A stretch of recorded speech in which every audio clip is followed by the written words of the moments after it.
story is different from most because I had to undergo a bone marrow transplant when I was just 6 months old. And now I have pulmonary fibrosis, which is a serious lung disease, and my lung capacity is now only 20%. My name is Aisha Chaudhary, and I'm 17 years old. And today, I'd like to talk about what really matters most to me in life.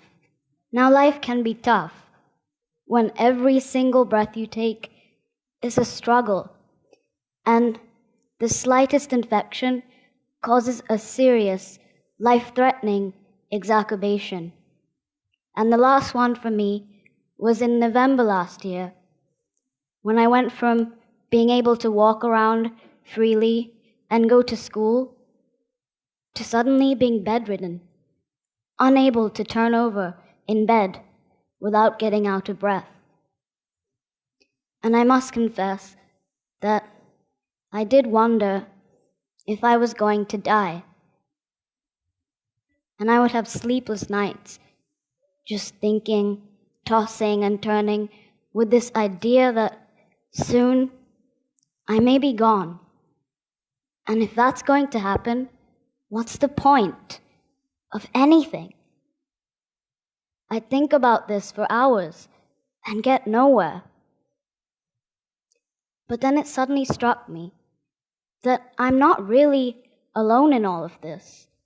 Is it not true that not just me, but all of us are going to die one day? Yes, all of us are going to die. I'd like you all to just think about that for a moment. In the next 100 years, all of us sitting in this room today will be gone, just at different times, some sooner than the others. So then, if death is the ultimate truth, what should really matter most in life? The only thing that matters to me is being happy. And happiness is a choice one makes. It's simply an attitude. I can either choose to be happy and try to smile through all of my difficult times, or I can choose to be miserable and get overwhelmed by it all. Now, it's not that by being miserable, I'm going to get any better. So I may as well choose to be happy. And if I have to have pulmonary fibrosis, I choose to have a happy pulmonary fibrosis. Now, I'd like to share with you a few difficult moments in the recent past where I've chosen to be happy. This year, I was quite unwell, and I had to undergo several medical tests. And one such test was a sleep study, done to check if my oxygen levels were okay when I sleep. And this picture was taken right before the study. And you can see that I'm almost trapped in a bunch of wires, some stuck to my face and some to my body, to monitor my heart, my brain, and my breathing. Despite all of this, I'm still smiling because I refuse to let this illness get the better of me. I just won't let it. And I chose to find humor in observing the man who was doing my sleep study. I couldn't help but laugh at the way he would just put up his own feet on my bed and go off to sleep himself, snoring away. And this obviously made it difficult for me to sleep. And maybe that's why my results were so bad. How ridiculous, I thought to myself. Later that month, my family and I had to go to England for a full medical checkup. And the days were filled with long, boring medical appointments, talking about lung transplant, and what seemed like endless amounts of tests. This is a picture of my brother and I just after I had spent one long day at the hospital. But guess where we were headed in this photo? To see a Broadway show in London. And it was fabulous. I was able to put the trauma of the day at the hospital behind me, and I still managed to find the will and the excitement in going out for a play and spending quality time with my brother. I believe that it's important to create many happy memories so that we can try to wipe out the sad ones. After having quite an unpleasant summer with all of these medical issues, my family and I decided to take a holiday to the Maldives. And there was so much to do in the Maldives. But of course, my health didn't permit me to do a lot of the things that I wanted to.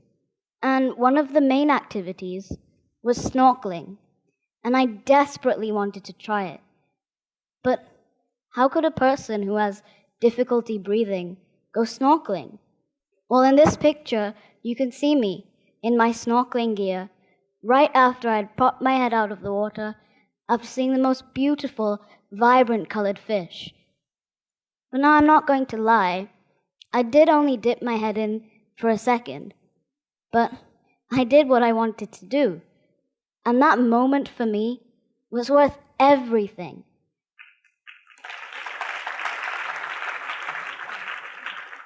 And I felt extreme happiness and was even surprised at myself for doing something that everyone wasn't sure was really possible. So happiness is clearly a choice one can make, no matter what, no matter where. You can find it if you look for it. In fact, Tom Wilson once said, "A smile is happiness that you can find right under your nose." I feel that happiness is also doing what you truly love.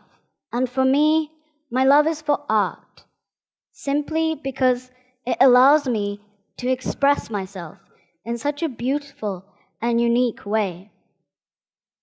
As I dip my brush in the vibrant colors of paint and can almost feel the paint being smeared onto the fabric of the canvas, I tend to forget all of my worries and the difficult situation that I'm really in.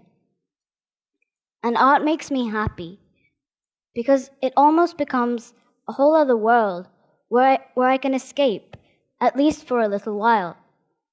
And these days, my most favorite subject to paint is dogs. And now I'd like to introduce you to my own two dogs, Kobe the Labrador and Rolo the Black Pug. You can see who the dominant one is in the relationship. I find it so interesting that even though they can't speak a word, dogs can become the closest thing to your heart, your very best friend and your companion. I love to observe them and try to figure them out, and I can't help but get inspired. Dogs are so similar to humans, yet they carry qualities that we humans struggle to achieve at times. Dogs can find happiness in the smallest of things.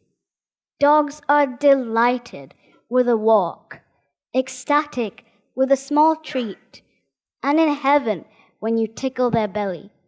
Now I'd like to share with you a few paintings I've done recently that were inspired by these two guys. The first one is of Kobe, and it's capturing a snapshot of my everyday life, just lying on my bed and watching movies, just as I love to do. The next one, it's inspired by my gorgeous pug, Rolo, and the legendary rock band Guns N' Roses. Now, all of this doesn't mean that life is always one big song and dance. It really isn't. Of course, there are days when I feel extremely down, where I feel like simply curling up into a ball and just giving up. But then the realization that things could always be much, much worse always pushes me to get back up on my feet and put a smile on my face. I could have easily been born into a family that wasn't as loving and caring as my own. So I thank God for the family that I have. And I know for a fact that there are children out there who are much less fortunate than I am. And although I have this disease, I'm still grateful that I can walk around and do what I love to do. So happiness is an attitude. Happiness is doing what you truly love. And I feel that happiness can only come from acceptance. I accept who I am. I accept where I'm at. And I accept the challenges that I'm battling with today. And I'm even more determined to make the most of this wonderful gift of life that God has given me. As Anderson once said, enjoy life. There's plenty of time to be dead. So I really hope that all of you enjoy your lives with as much happiness as you can possibly find. Thank you for listening.